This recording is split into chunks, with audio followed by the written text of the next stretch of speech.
How to deal with burrs when air cutting stainless steel corners with a laser. Hello everyone, I'm Kwon from Seungkyung K Laser. Burrs at corner positions often occur when cutting with air or nitrogen.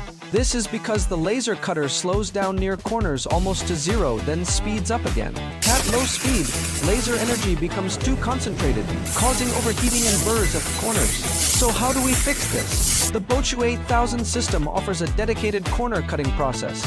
We set corner parameters to reduce power and speed, starting 5 millimeters before the corner.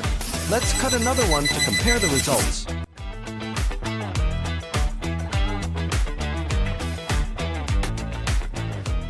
Please like and follow. I share laser cutting tips every day.